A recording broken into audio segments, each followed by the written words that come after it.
In 1945, Volkswagen began mass-producing a car that would eventually become one of the most popular cars ever built. Originally called the Type 1, we all know it as the Beetle.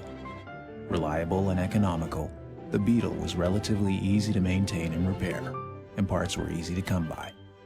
In all, Volkswagen built over 21 million Beetles before retiring the original design in 2003. In 1955, Beetle number 903847 rolled off the line, and it was going to travel a bit further than most.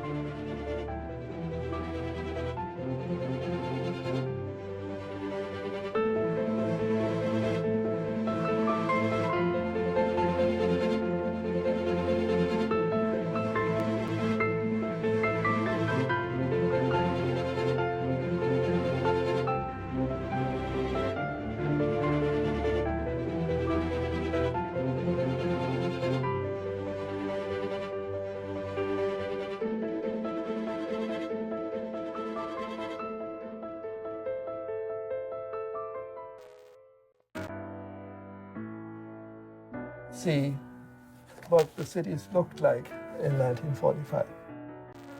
This is your image of a town. So you can imagine that when that is your background, your expectations of what you can do with your life were very low. I had to make my way out of what became the Soviet occupation zone in Germany. It took me 2 tries to eventually get out. I had started to go to university in Germany in 1949 when they opened up. And in my first year, there was the first student exchange to England. As you can imagine, there was a fierce competition among about 100 people who wanted to go, and I was one of the lucky ones, and I actually got there. I saw in England, in the newspaper, an ad for wanting apple pickers in Nova Scotia. So I went to the Canadian High Commission and applied for immigrating to Canada from England. I had a map of Canada, and I had made a circle where I would like to be southern BC. A telegram was handed to me from the Labour Ministry that ex-people and me were supposed to go on to Nelson, BC. So I got exactly where I wanted to go. At that time, in the mid-50s, they were talking about the so-called Pan-American Highway. So then I thought, okay, I'll get myself a car and I'll drive around. Below is the Pan-American Highway, which will eventually run from Alaska to the tip of South America. Here in Chile, where it hugs the rugged Chilean coastline, a huge modernization project is underway. That basically gave me the idea where you can go, but that's just the technical aspect. Then you have to take into account the climate change or the weather, the seasons. Then, of course, technically, it's do you have the money, and do you have a car that will do that? The Beetle is the only thing. The Beetle, by the time we are talking here now, 57, was well established, not just as a nice car, but in terms of durability. It also is simple, if I may say so, which appealed to me. I'm a bit of a mechanic, but I'm not a master mechanic, you know. So that was the big thing.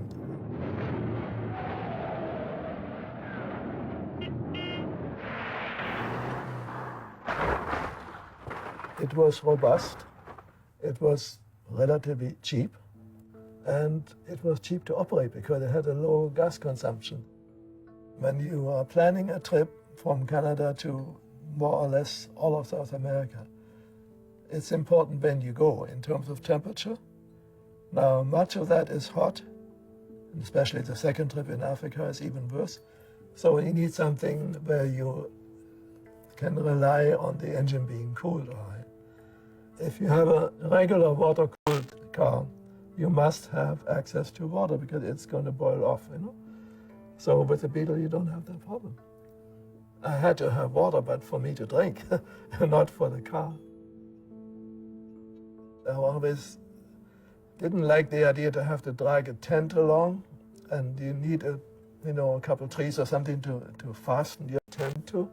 So the idea came to make it into a camper. And then, again, the Beetle isn't all that big, but I found out when you take all the seats out, it's 6 feet from the firewall to the back, and I'm only 5'7", I guess. So the idea became feasible only after having convinced myself that I can live in the car. I made a sort of a rough plan before going on each trip. The freight charges for my car on the freighters was something like half of my expense.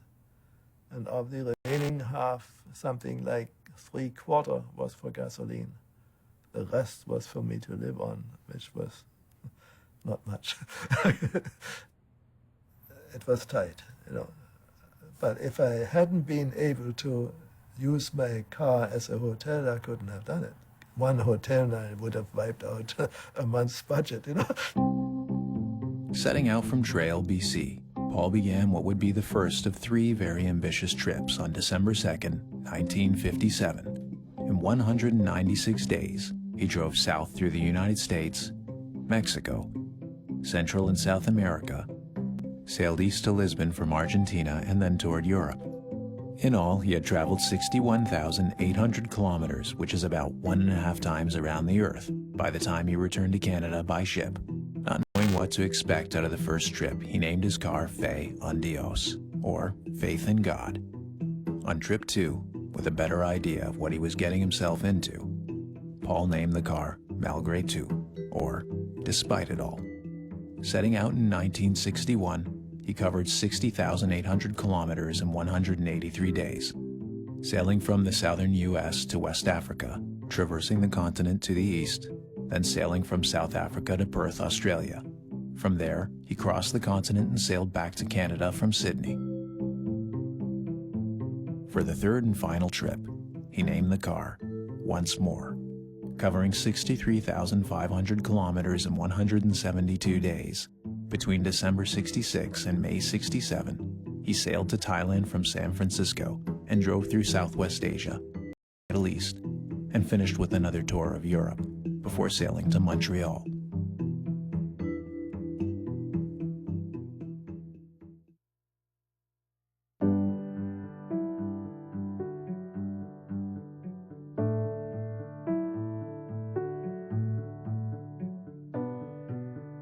To document something is a difficult task unless you have official papers and unmistakable pictures. You have to have a tripod, you have to have a self-timer, and you have to have a place where you can do that. Some countries only allow you in with your camera with a certain number of rolls of film. You can't have 20 rolls of film. So you have 700 some pictures for a 6 months period. If you work it out, it came down to about 3 a day. So if you take 5 the first day, you only have 1 left for the next day. If you take a landscape picture, unless there's a sign here in Timbuktu, nobody can prove that. So I have a number of photographs which show me standing against a signpost, because that's the only thing.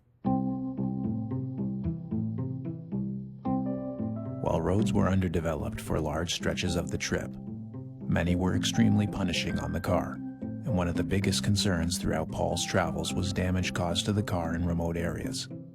If he wasn't able to fix the problem himself, he'd have to figure out how to get to the nearest mechanic, and then just hope they could find the right parts. The closest to the trip ending involuntarily was when I broke the torsion bar. It is not supposed to be breakable. And I broke it. So the people in the Volkswagen station were absolutely flabbergasted that they had never seen a broken torsion bar. The other one I mentioned already, when the drive wheel went, you don't move, period. So unless you get a new drive wheel, you're not going anywhere. And here the good Lord again, I got towed to this station in Bamako, and lo and behold, they had a cannibalized Beetle sitting there. So they took the dry wheel out of that engine and put it in mine. I mean, here again, the chances of finding a dry wheel in the middle of West Africa is not very great.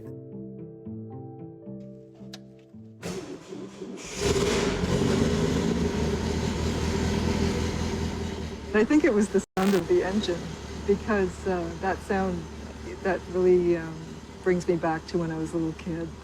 It was always a sign of my father coming back safely from somewhere. He was kind of like this exotic visitor, and he had stories to tell. It made our lives, you know, a little bit different, a little bit more exciting than they might have been in Trail, BC without that. It might not have always been convenient, you know, certainly not for my mother, but because she had to look after the two little kids when he was gone, you know, often for 6 months at a time. But it's something that I can't imagine my father being happy without doing that. He was very attached to everything connected with the family, in particular with me, because our elder brother, we were 3 brothers and 2 sisters, and the elder brother was killed during the war. So I was now the older brother for Wolfgang. And he had a particular affection for me as being the older brother, and I had a particular affection for him as my little brother, the little one. He sometimes also, may not have considered too much what happened to his own family. It was his mission. It was an urge for him to do that. For whatever reason, it was his mission. It's very unusual that someone would have done it in a car like that, with a shoestring budget. You know, he had to figure out himself, if his car broke down, how to fix it, how to get out of the situation. So that kind of self-reliance, I think, is the real core of the story for me. It's not what he did, it's how he did it, the circumstances under which he did it. The traveling is not really the unusual part. The unusual part is the time in which it happened, and the fact that it was just little old me. There are several deserts that I have crossed. I was alone for the entire stretch. You had maybe 1 truck a day coming by. If I had to do it over again, I would really want to have a buddy with me, because you want to share the experience and you want to reminisce 50 years later, you know? The date of 25th of March 1958 will always remain in my memory. Here, halfway between Punta Delgada and Punta Arenas at 53 degrees south, at the end of the world, a cloud of dust appeared from the opposite direction and then approached, shrouding a jeep inside. Both vehicles stopped and then reversed towards each other. And lo and behold, it was my brother. That's when we met the first time, not just on that trip, but the first time in 12 years. And he knew that I would be in Punta Arenas. We did not know exactly where we would meet. And suddenly, here it came that we came together like a magnet and a piece of iron or whatever, you know, this way, attracted. And in this middle of nowhere, there we found each other and fell into each other's arms. And that was really wonderful. It was a most, one of those momentous events in one's life. The week that we had together was cloud 9, you know? It was emotional because it was so almost impossible. And yet it was possible.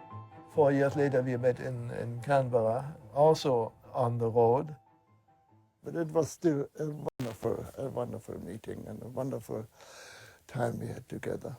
And then, of course, we met in Thailand 3.5 years after that. Each of these 3 trips, we had anywhere from 1 to 3 weeks together. So in that space of my 3 trips, we each met. You know. So you can see he had quite a role to play in all that.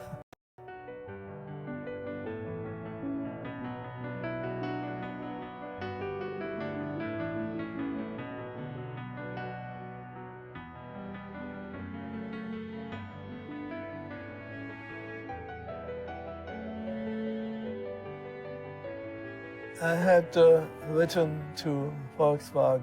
It was the 26th of May that I was in Toronto, so I had 5 days to make it from Toronto to Trail.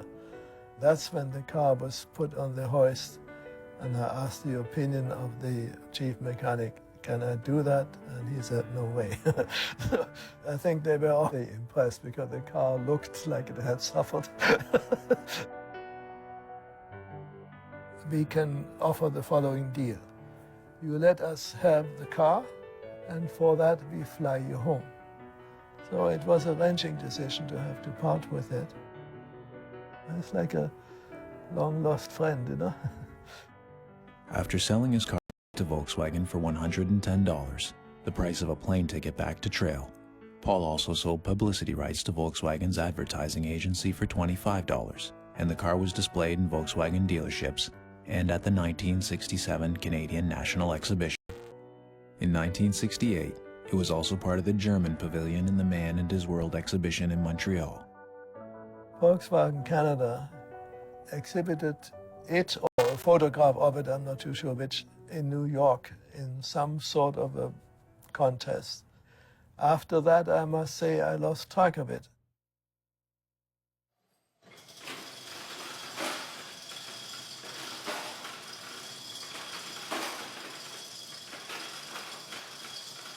It took me 18 years to find the 1955. When I saw for the first time the ad with the pictures of the 55, it's like almost when you see a woman in the street and you say, this one is for me, I would marry her. And when I saw the car, I know it was for me. It's just like a feeling, and you just know.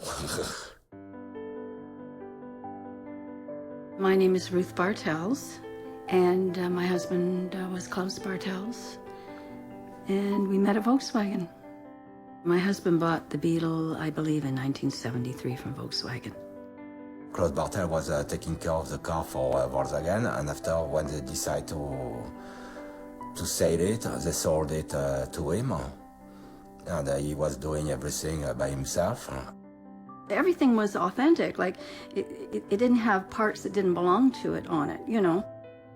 When you have a vintage car, you have to take care of it. You have to store it properly. You really do have to take care of it, and I just wasn't prepared to do that. I had a lot going on. I put the car on Kijiji, and I get this phone call out of the blue. I want that car. I want that car. Don't let anybody even look at that car. Don't let them come near that car. And I thought, this man's a lunatic. And I told her, I know, this is my car. And about 5 days later, I went down to Scarborough and went to buy the car. I assumed they were going to tow it. I said, so, you know, like, you don't have a tow bar or anything. How are you going to get the car back? I'm going to drive it back. I said, are you crazy? Like, I don't even know for sure if the brakes are good, you know. Oh, no, it's fine. And I said, I don't even know if the lights work. You know, it's going to be dark. You know, this is very dangerous. Oh, no, I know these cars. I can drive. And I thought, this guy's, you know, he overconfident, you know, and I was really worried about him, you know. I spoke to the car and told the car she's going to drive me to Montreal. I could see he really liked it. He was very enthusiastic, and I knew he would take care of it. And he was a bug enthusiast, so that was important to me. He was respectful of the car, and I liked that. But I'll tell you, you do feel disrespectful, you know, when you sell something that somebody loved. And you do, you know, it gives you some cause for thought, you know, you don't feel good about it. And a lot of things I kept for my son, but then he passed away too, so that was just at the point where you have to do these things, you know.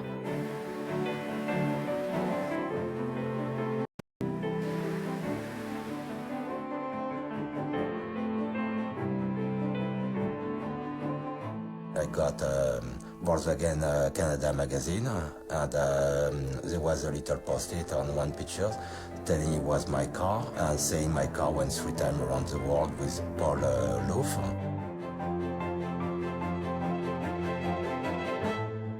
And I just went on internet, checked for Paul Louf, and I called him. I asked him, do you used to own a 1955 Beetle? He told me, yes. Why? your car is still on the road. And at the time, like, he started to laugh like for at least 1 minute and couldn't believe.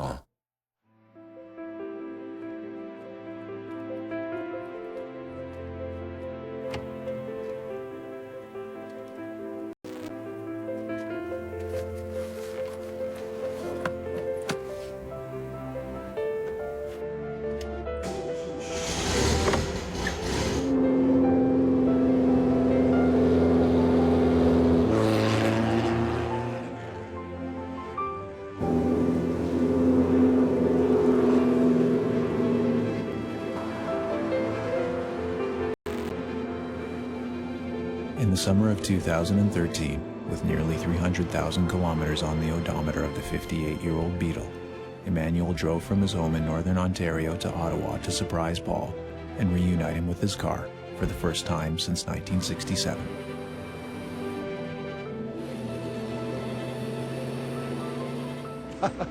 Oh boy.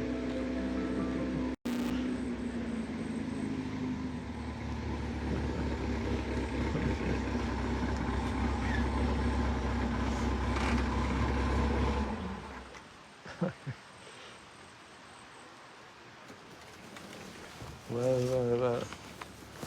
That would be Monsieur Tournier. Yeah. Good to see you. Nice to meet you. Same here. Your car. My car, yes. A slightly different color, but it's the same car. Oh, wow. Gee. That is amazing. I guess he wasn't like this at the third tour. No. Well, I'll tell you one thing. There were days when you couldn't even see the engine because of all the dust that you suck in, and then, you know, it's all one great mass, you know. Well. That makes me sentimental, you know? Yeah, you know. You want to see it later?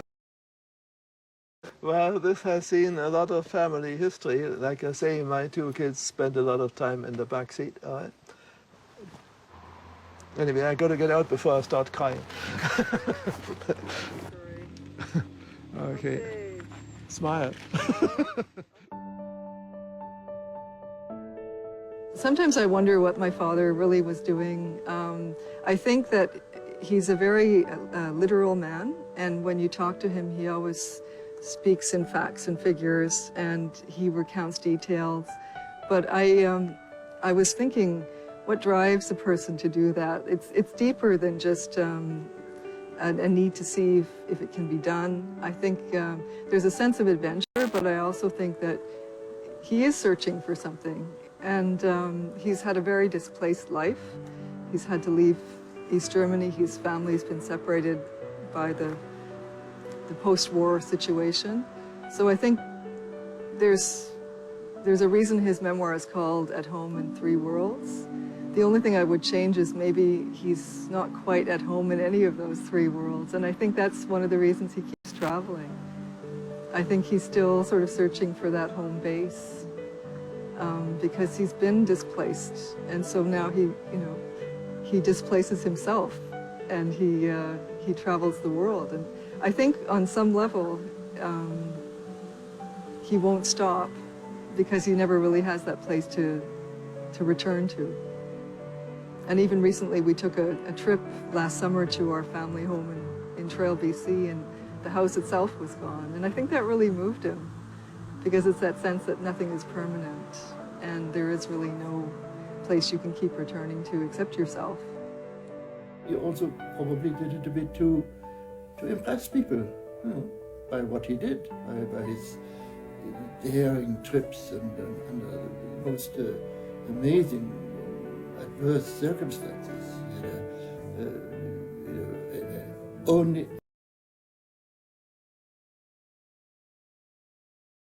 one person alone is against the whole world.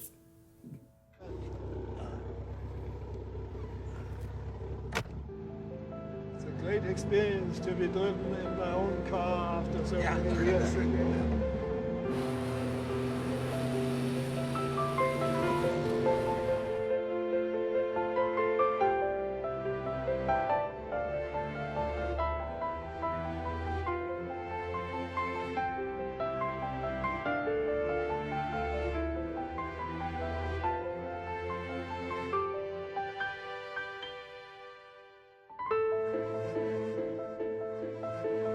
It's hard to explain why I did it. I think it takes a special kind of nutty people to want to go on and stick their nose where it doesn't belong. I happen to be one of them. It gives you a feeling of the whole world is your oyster. You have a car that works, and you could actually go where you wanted. And if you take that attitude, then the sky is the limit, you know. I'm getting a little proud about it because I have reason to believe that nobody, at least no Canadian, has done it in that fashion, 3 times alone in the same car.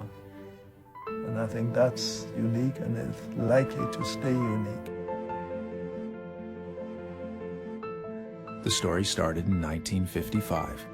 It's about a car that connected one man to his brother and the world, and inspired 2 other men to preserve it. It's a story about a Volkswagen Beetle, 903847, that has yet to finish.